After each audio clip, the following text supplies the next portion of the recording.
เอานั่งกันแล้วนั่งกันนางเฮียงเป็นซีเราไปอยู่กับนางเฮียงมันขายมันจะหลาย เก็ดขึ้นหลายสิว่า หลาย บ่เห็นเนื้อหรอ เห็นบ่เอาบ่ได้บ่ได้บ่งามบ่ได้บ่ได้หลายคือบทมันนั้นน่ะยับขึ้นมาพุ่งจะได้ออกบ่ได้หลายแม่พุ่งยับขึ้นมาพุ่งเลย นางเฮียง เลยอันนั้นยับขึ้นมาเลย เตรียมตัวไหว้พระสวดมนต์เด้อ จะอยู่ไกลเลยแม่เลยสิยืดเถอะมันยับขึ้นไปใกล้ ยับ ปาก ขึ้น ใกล้ มาขึ้น โต๊ะ มาให้มันเฮ็ดเอางามคือจังนั้น เห็นหน้าเห็นนวดเนาะ เด้อ ครับขึ้นมาให้เห็นหน้าเห็นนวดนะ ขึ้นมาเฮ็ดทางกับกันที่หลายคน ยืดบ่ถึงแล้วนั่นก็เลยไกลโพด อ้าวขาดลงพร้อมกัน3 เทื่อเด้อครับครับ มาเอาน้ำกันหลายๆคน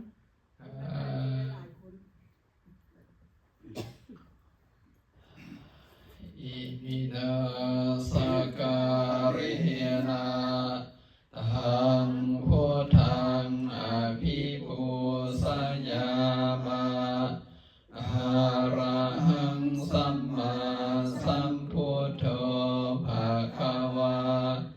พุทธังภะคะวันตังอภิวาเทมิอิมินาสการินา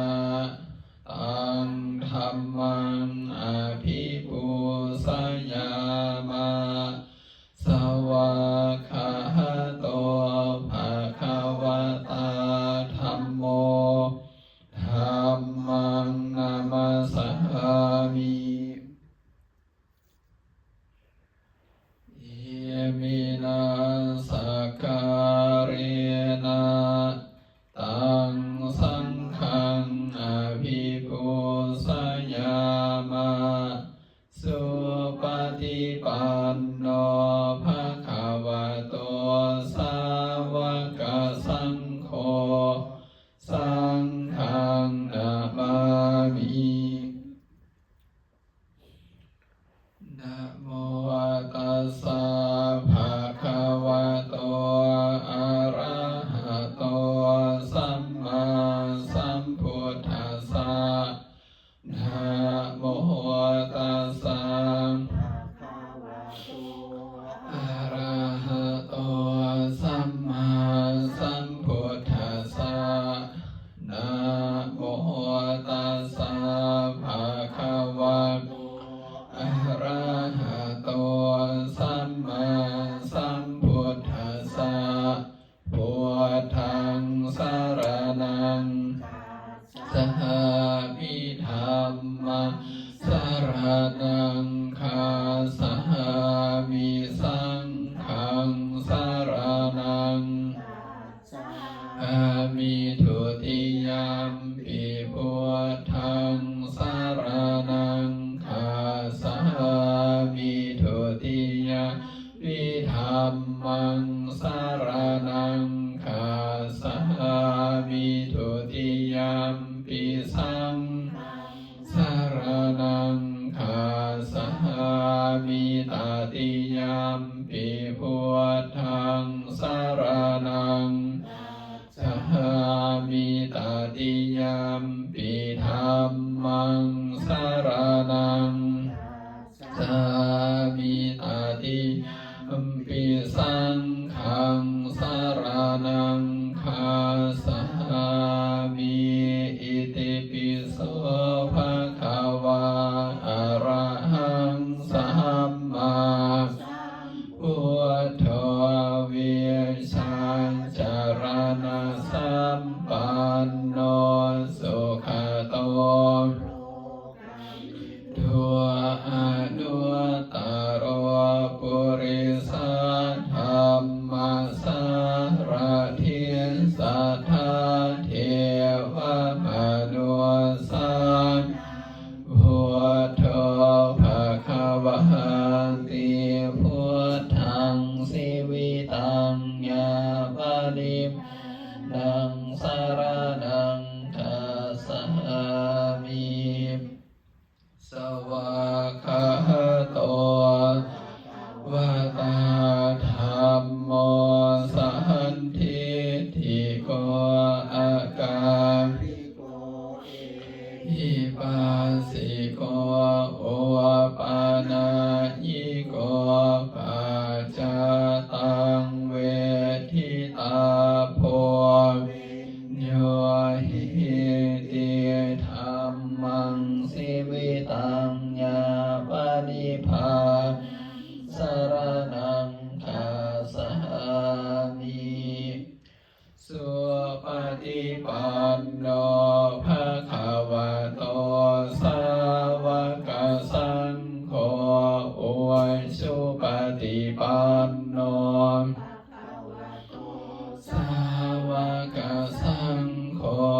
ฏิปันโนภะคะวะสาวกสังโฆยะทิทังจตาริปุริสายุขานิอัฏฐปุริสาปุคาราภะคะวะโตสาวกสังโฆอาหุนายโยปาหุนายโยทักขิโยอัญชริการณิโยอนุตตรังปุญญเขตโลกัสสหังติสังฆังสิวิงวานิพพานังสรณังสหามิอุกัสสวันทามิพันเตเจติยังสัมสัพพทาทาเนสุปฏิทิตังสาริริกาธาตุมหาโพธิพุทธารูปังสังการังสัทธากายสาวาจาสามนาวันทาเมเตตถาคเตสยาเนอาสาทาเนขมเนจาปิสาปะทาอุกาสวันทามิพันเตสาพังอปาราทังขมทาเมเตปยากตังปุญญังสามินาอนุโมตาพังสามินากตังปุญญังไมหังทาตาพังสาธุสาธุสาธุอนุโมทา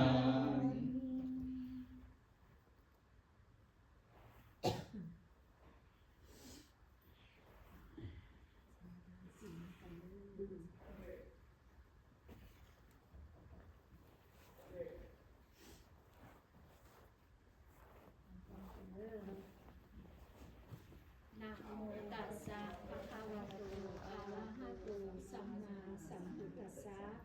นะโมตัสสะภะคะวะโตอะระหะโตสัมมาสัมพุทธัสสะนะโมตัสสะภะคะวะโตอะระหะโตสัมมาสัมพุทธัสสะมะยังพันเตติสรณเนนะสหะปัญจศีลานิยจามะทุติยัมปิมะยังพันเตติสรณเนนะสหะปัญจศีลานิยจามะตาติยัมปิมะยังพันเตติสรณเนนะสหะปัญจศีลานิยจามะ ทำมากินให้ออกอยู่ไก่หลายยืดตึงกันเลย โอเคคือดอกแข็งแห้งนะแข็งแห้ง จริงๆผมเป็นยัง แข็งแห้งอยู่หาก็60นึง แม่นบ่ก็16นึงสาธุ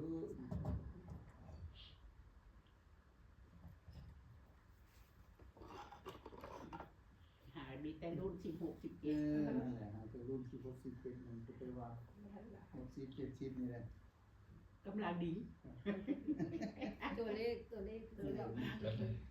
น้ำมันตัวเลขเนาะ 60 70กำลังดี40 50ยังบ่จักหยังอยู่ นะโมตัสสะภะคะวะโตอะระหะโตสัมมาสัมพุทธัสสะนะโมตัสสะภะคะวะโตอะระหะโตสัมมาสัมพุทธัสสะนะโมตัสสะภะคะวะโตอะระหะโตสัมมาสัมพุทธัสสะ สาธุนะโมตัสสะภะคะวะโตอะระหะโตสัมมาสัมพุทธัสสะนะโมตัสสะภะคะวะโตอะระหะโตสัมมาสัมพุทธัสสะนะโมตัสสะภ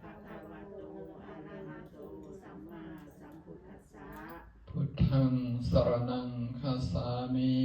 พุทธังสรณังคัจฉามิ ธัมมังสรณังคัสสามิ ธัมมังสรณังคัจฉามิ สังฆังสรณังคัสสามิ สังฆังสรณังคัจฉามิ ทุติยัมปิพุทธังสรณังคัสสามิ ทุติยัมปิพุทธังสรณังคัจฉามิ ทุติยัมปิธัมมังสรณังคัสสามิ ทุติยัมปิธัมมังสรณังคัจฉามิ ทุติยัมปิสังฆังสรณังคัสสามิ ทุติยัมปิสังฆังสรณังคัจฉามิ ตติยัมปิพุทธังสรณังคัสสามิ ตาติยัมปิพุทธังสรณังคัจฉามิ ตติยัมปิธัมมังสรณังคัสสามิ ตาติยัมปิธัมมังสรณังคัจฉา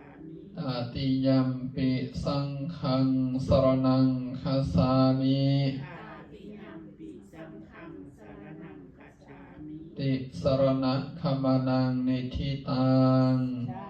ธุอุกาสะมะคันเต ปานาติปาตาเวระมณีสิกขาปะทังสมาธิยามิ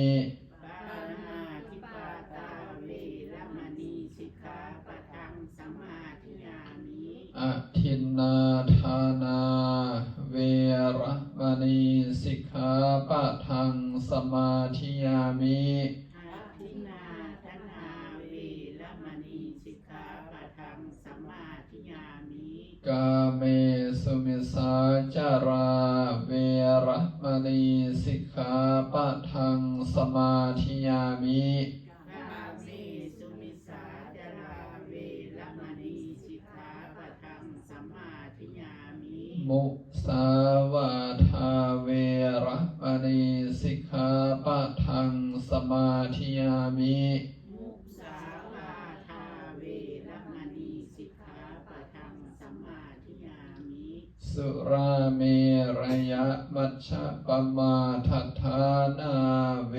ระมณีสิกขาปะทังสมาธิยามิ สุราเมรยมัจจปมาทัฏฐานาเวรมณีสิกขาปะทังสมาธิยามิ อิมานิปัญจสิกขาปะทานิสมาธิยามิ สาอิมานิปัญจสิกขาปะทานิสมาธิยามิตุติยัมปิอิมานิปัญจสิกขาปะทานิสมาธิยามิตาติยัมปิอิมานิปัญจสิกขาปะทานิสมาธิยามิ สีเลนะสุขติงยันติสีเลนะโภคะสัมปทาสีเลนะนิพุติงยันติตัสสมาสีรังวิโสทะเย ทุกขันเต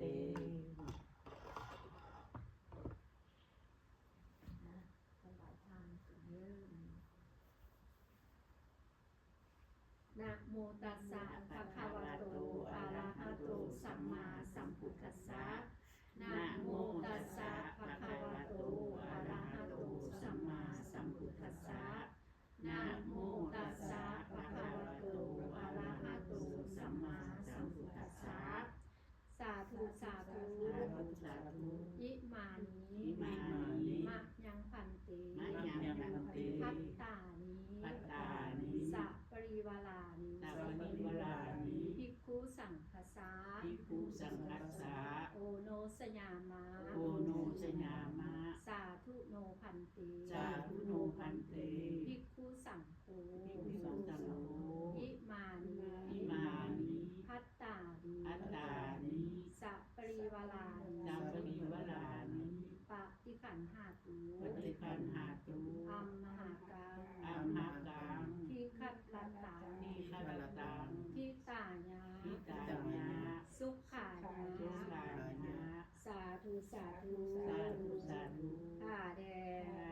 พระสงฆ์เจ้าผู้เจริญ เจ้าเจริญ พวกขน้อยทั้งหลา พวก ย เราทั้งหลาย ขอน้อมถวาย น้อมถวาย พัตตาหาร ทหาร พร้อมทั้งเครื่อง พร้อมทั้งเครื่อง ที่เป็นบริวาร ที่เป็นบริวาร ทั้งหล ลายเหล่านี้ ทั้งหลายเหล่านี้ แก่พระสงฆ์ แก่พระสงฆ์ ขอนิมนต์ ขอนิมนต์ พระสงฆ์เจ้าจงหัก พระสงฆ์เจ้าจงหา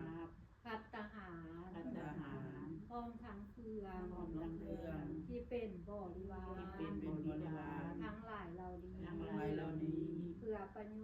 ชน์ เพื่อประโยชน์ ความสุข ความสุข ความเจริญ ความเจริญ และความพ้นทุกข์ ความพ้นทุกข์ ของพวกขน้อยทั้งหลาย ของพวกข้าทั้งหลาย ตลอดกาลนานเถิด ตลอดกาลนานเถิด สาธุสา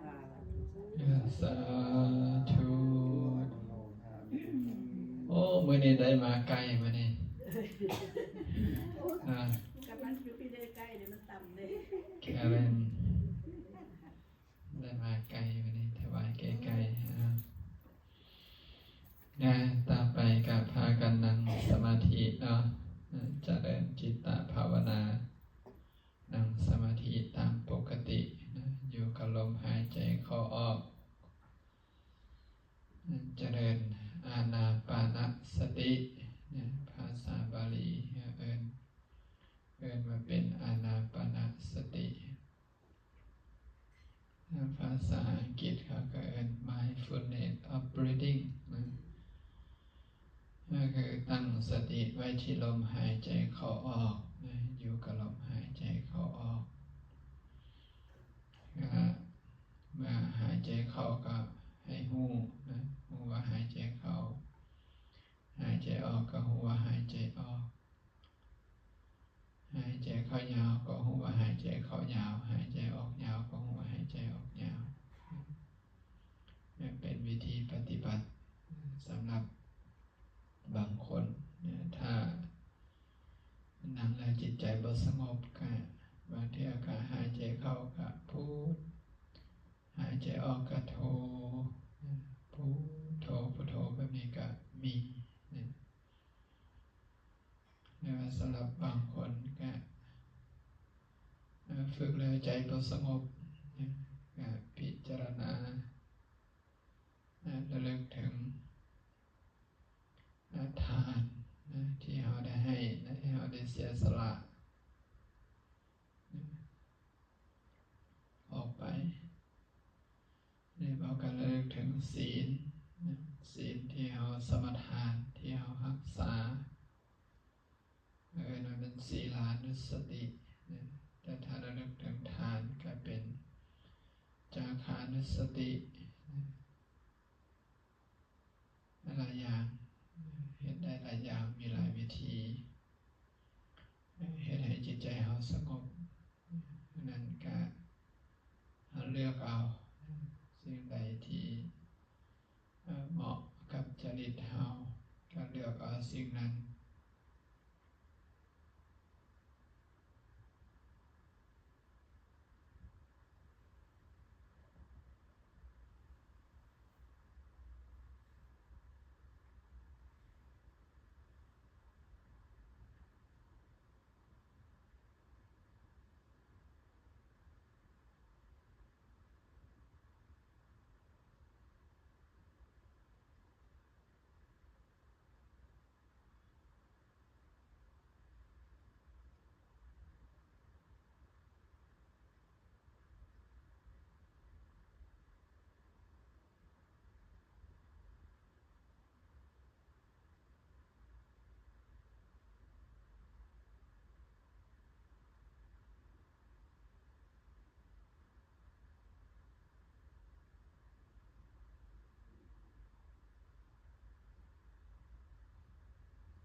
คิดว่าพอสมควรแก่เวลาเนาะออกจากสมาธิสาธุให้ตนเองสาธุสาธุสาธุขอโอกาสอย่าพอเจริญพรพอออกไม่ออกโอ้มีแต่ไม่ออกเมื่อนี้พอออกนั่งอยู่ในห้องรักนี่รักนี้นั่งอยู่ในห้องหมดเนาะมีแต่ไม่ออกจากไม่ออก2 4 6 7ไม่ออกก็หายากเนาะ หายากพอออกหายากก็ที่มาวัดมาว่า สลายก็มีแต่ไม่ออก บ่ไว้อยู่ใส่เนาะจังลาวคือกัน อยู่ใส่ก็คือกัน ใส่คือกันเมื่อหน้าไม่ออกต้องบอกอาตมาแล้วว่าเป็นอย่างจึงมีแต่ไม่ออกส่วนหลายเพราะออกบ่ค่อยมีเนาะแล้วน่าสนใจนะว่าอันนี้จริงมันน่าจะบูเกี่ยวกับเรื่องของจิตใจนะมาว่าคิดว่าคิดเล่นๆนะบ่ได้คิดแท้หรอกคิดเล่นๆคิดเอาลิ้นเอาหัวไปซื่อๆนะว่าน่าจะเป็นเพราะว่าแม่ออกเพศหญิงนี่น่าจะมีจิตใจอ่อนโยนหรือมันผูกพันกับวัดจังซี่บ่เนาะซึ่งมันแตกต่างกับผู้ชายนี่บ่ค่อยอีหยังปานใด ก็เลยมีแต่ไม่ออกอยู่บ้านก็คือกันนะเวลาใส่บาตรญาติน้ำส่วนใหญ่ไม่จะมีแต่ไม่ออกนะพอออกก็สนอยหรือว่าบางเทื่ออาจจะ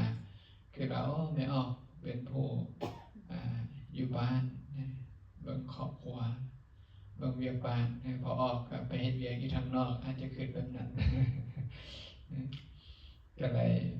สลายก็จะมีแต่ไม่ออกนะก็มาบอกต่อธรรมะเนาะไม่ออกเนาะเราบอกว่าพรรษานี้จะบอกเรื่องสัตตาหะกรณียะให้ฟังก็เว้า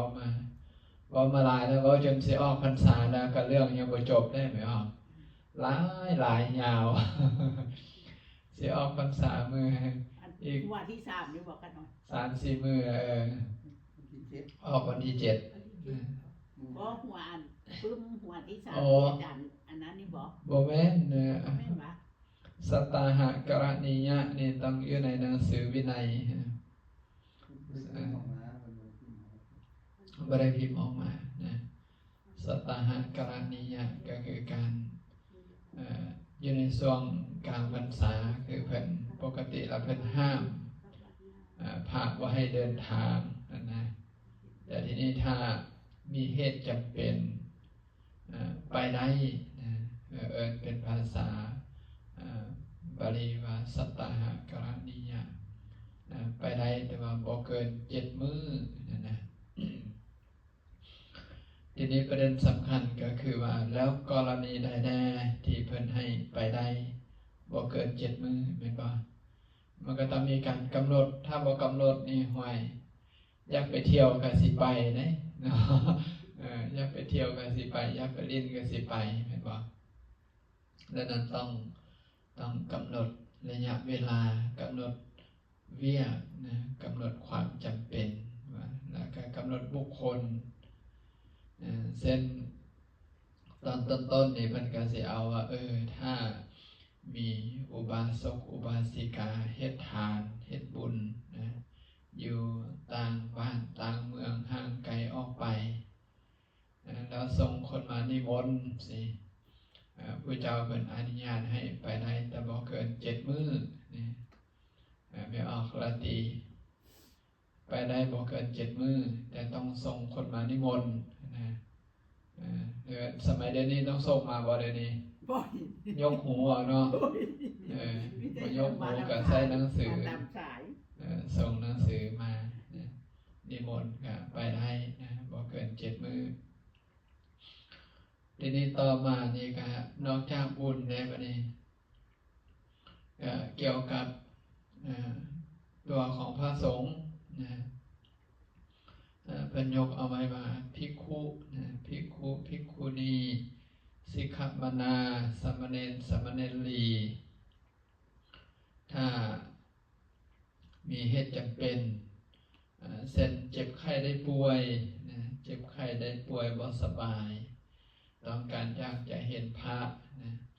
อันนี้ผู้เจ้าเพิ่นว่ายกเว้นให้นะบ่จำเป็นต้องส่งคนมานิมนต์ถ้าฮู้ก็ไปได้นะในหนังสือเพิ่นบอกเอาไว้ว่ามีพระองค์หนึ่งนี่ป่วยนะพอป่วยแล้วก็เลยส่งคนภาษาบาลีก็มันเป็นทูตนะไปในสำนักสงฆ์ไปในวัดอื่นนะไปแล้วก็บอกว่าโอ้พระองค์นี้ต้องการพระนะอยากจะเห็นพระเพราะว่าเพิ่นบ่สบายนะพระเหล่านั้นก็เลยคิดว่าปกติแล้วนี่ถ้าอยู่ในช่วงกลางพรรษานี่ผู้เจ้าบอกให้ไปนะแล้วก็กรณีถ้าผิดเพิ่นยกให้เป็นกรณีเช่นมีการทำบุญมีอย่างต่างๆแต่อันนี้เป็นการเจ็บไข้ได้ป่วยนะก็เลยเอาไปถามผู้เจ้าก็เลยบอกว่าดูก่อนภิกขุทั้งหลายนะนี่พระองค์นี้เพิ่นทรงทูตมาเขาก็ให้ไปแม้บ่ทรงมาก็ให้ไปเช่นเดียวกันนะแม่บ่ทรงมาก็ให้ไปเช่นเดียวกันดังนั้นบุคคล5จำพวกนี้จึงได้รับสิทธิพิเศษแม่นบ่ปกติแล้วเพิ่นให้ต้องส่งคนมานิมนต์แต่นี้ถ้าเป็นภิกขุภิกขุณีสิกขามานาสามเณรสามเณรีนี่เจ็บไข้ได้ป่วยนี่แม่บ่ส่งมานี่เพิ่นก็ให้ไปได้แต่การไปนั้นนี่ก็เพิ่นว่าไปเพื่อที่จะไปซอกหาเอิ้นว่าอาหารนะอาหารสำหรับผู้ป่วยนะไปซอกยานะเอายามาให้ไปถามเยี่ยมยามถามข่าวอาการเจ็บไข้ได้ป่วยแล้วก็ไปปัวนะพระที่เป็นอาพาธนะอันนี้ไปแบบนี้นะพระเจ้าอนุญาตให้ไปได้บ่เกิน7 มื้อแล้วก็บางกรณีนี่นอกจากเจ็บไข้ได้ป่วยได้บัดนี้บางเทื่อนี่มีพระที่จะกษัตริย์แยกเกิดซิกนี่กษัตริย์แยกเกิดซิกพระเจ้าก็อนุญาตให้ไปได้นะไปเพื่อที่จะเทศให้ฟังไปเพื่อที่จะปลอบใจนะว่าให้ฟังว่าธรรมะธรรมโมให้ฟังให้ไปได้นะบ่จำเป็นจะต้องส่งทูตมานอกจากญาติซิกในวันนี้บางเทื่อจิตใจกระวนกระวายนะจิตใจกระวนกระวายหรือว่าต่อมาก็คือแม้แต่มีความเห็นผิดนะว่าเป็นมีวิสาทิฏฐินะมีความเห็นผิดพระเจ้าก็อนุญาตให้ไปนะแล้วก็ต่อมาก็คือพระลงโทษกันเองนะเช่นเวลาพระเฮ็ดผิดนี่ในตามวินัยของพระสงฆ์นี่เพิ่นว่าจะต้องผู้เจ้าเพิ่นอนุญาตให้เอิ้นคนที่เฮ็ดผิดมาแล้วก็เอิ้นพระสงฆ์มานำกันมารวมกันในหลายองค์มาสอบถามแล้วก็ลงโทษนะลงโทษนี่การลงโทษนี่ถ้าสมมุติองค์นึงเนี่ยโอ้หมู่คณะสงฆ์สิมาลงโทษสิก็นิมนต์ให้พระสงฆ์มาแน่สิเพิ่นก็อนุญาตให้ไปนะเพิ่นว่าการไปแบบนี้ไปเพื่อที่จะเฮ็ดจังได๋เนาะหมู่คณะจึงจะบ่ลงโทษหนักจึงจะลงโทษเบาประมาณนี้นะไปซอยนะไปซอยไปเบิ่งซอยไปเว้าซอยงั้นแม้แต่พระจะถูกหมู่คณะสงฆ์ลงโทษทำโทษนี่แล้วองค์ที่จะถูกทำโทษนี่นะที่คณะสงฆ์โจทย์นี่นิมนต์องค์อื่นไปก็ไปได้นะไปได้เช่นเดียวกันอันนี้เป็นเวียของสงฆ์บัดนี้ต่อมามื้อนี้นะก็คือเกี่ยวกับนอกจากพระสงฆ์แล้วบัดนี้ยาวไปฮอดพ่อแม่นะยาวไปฮอดพ่อแม่คือพระเจ้าเพิ่นอนุญาตเอาไว้ว่าถ้าบุคคลเอิ้นว่า7จำพวกนะภิกขุภิกขุณีสิกขามานาสามเณรสามเณรีมารดาบิดานะเพิ่มขึ้นมาคือมารดาบิดาถ้าบุคคล7จำพวกนี้โดยเฉพาะมารดาบิดานี่เจ็บไข้ได้ป่วยนะเจ็บไข้ได้ป่วยบ่สบาย ต้องการไผต้องการพระลูกชาย ต้องการพระลูกชายอันนี้ก็ไปได้นะไปได้ในหนังสือนี่เพิ่นบอกเอาไว้ว่ามีมารดาคือแม่ของพระนี่บ่สบายนะบ่สบายก็ได้ส่งทูตส่งคนมาบอกกับพระลูกชายว่าโอ้เดี๋ยวนี้บ่สบายต้องการพบพระลูกชายนะพระก็เลยสิอยู่ในกรณีใดดีครับไปถามพระพุทธเจ้าเหมือนว่าพระพุทธเจ้าก็เลยบอกว่าโอ้นี่ผู้ที่เป็นมารดานี่นี่ส่งทูตมาบอกแม่บ่ส่งมานี่ก็อนุญาตให้ไปนะแม่บ่ส่งมาก็อนุญาตให้ไปงั้นผู้ที่เป็นแม่นี่กับผู้ที่เป็นพ่อนี่ได้รับสิทธิพิเศษนอกจากพ่อแม่แล้วบัดนี้อ้ายเอ้ยน้องเลยบัดนี้ญาติพี่น้องเลยในหนังสือนี่เพิ่นบอกเอาไว้ว่าถ้าเป็นอ้ายเป็นเอื้อยเป็นน้องเป็นญาติพี่น้องนี่จะต้องส่งคนมาบอกต้องส่งทูตมาบอกนะถ้าบ่ส่งมาบ่อนุญาตให้ไปถ้าส่งมาแล้วจึงจะอนุญาตให้ไปแต่บ่เกิน7 มื้อดังนั้น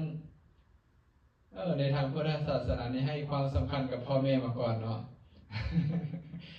พ่อแม่เนี่ยให้สิทธิพิเศษได้สิทธิพิเศษแต่พ่อแม่นี่บ่ส่งข้าวกับก็ได้มันบอกขนาดบ่ แม่น นิมนต์ก็ได้ แม่นบ่ต้องส่งคนมานิมนต์ก็ได้ผู้เจ้าอนุญาตให้ไปได้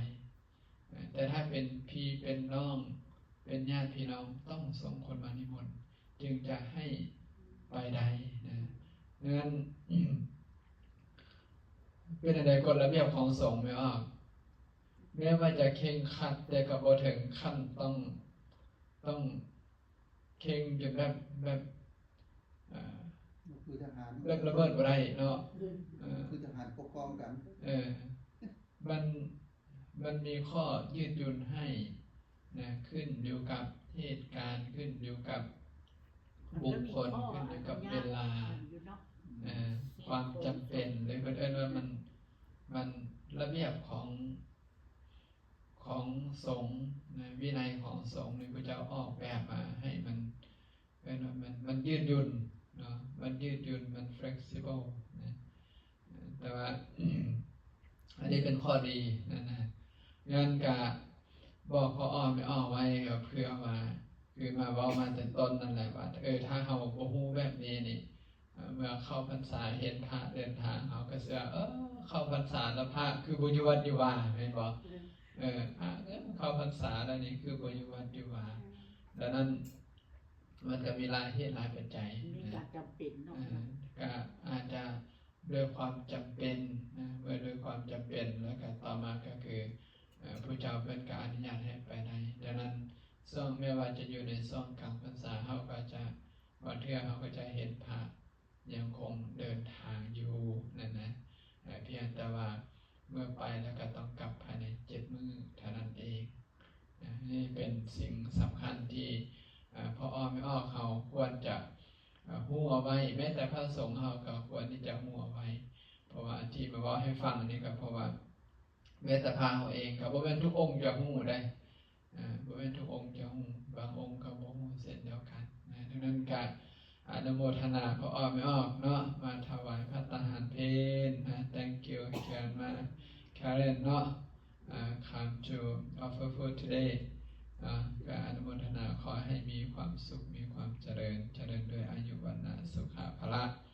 ปฏิภาณธนสารสมบัติให้คิดถึงสิ่งหนึ่งประการใดอันเป็นไปโดยชอบประกอบโดยคุณธรรมแล้วนะก็ขอให้ความปรารถนานั้นจงสำเร็จแก่ทุกท่านทุกคนเถิด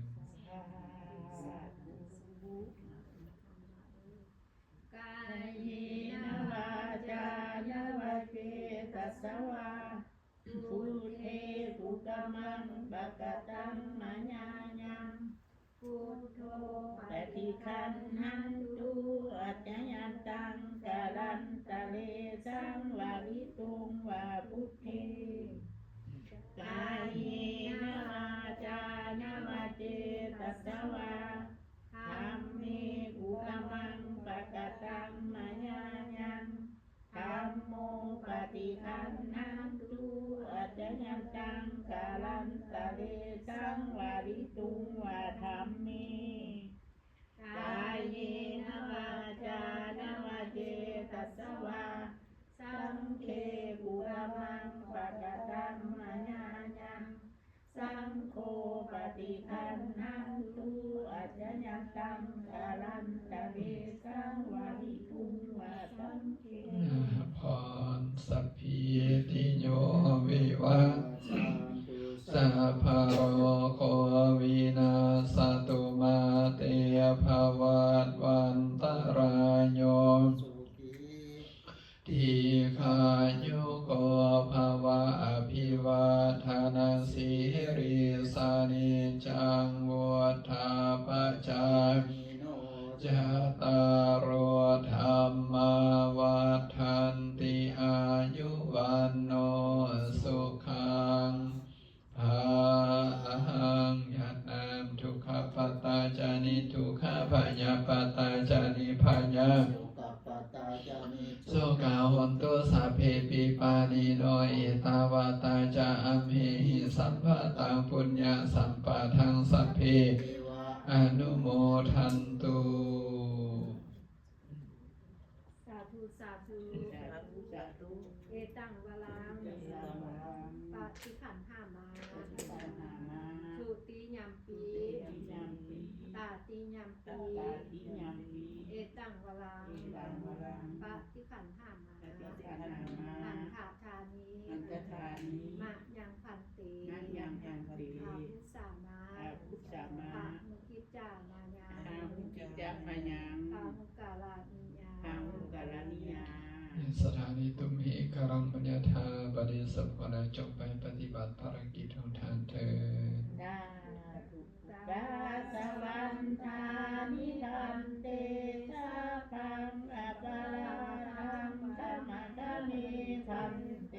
มายาปะตังปุญญังสามินาอนุโมทิตาพังสามินาปะตังปุญญังไมหังคาตาพังสาธุสาธุสาธุอนุโมทา อายุวโนสุขังพลัง สาธุคันตินิมนต์พิจารณาอาหารกันมา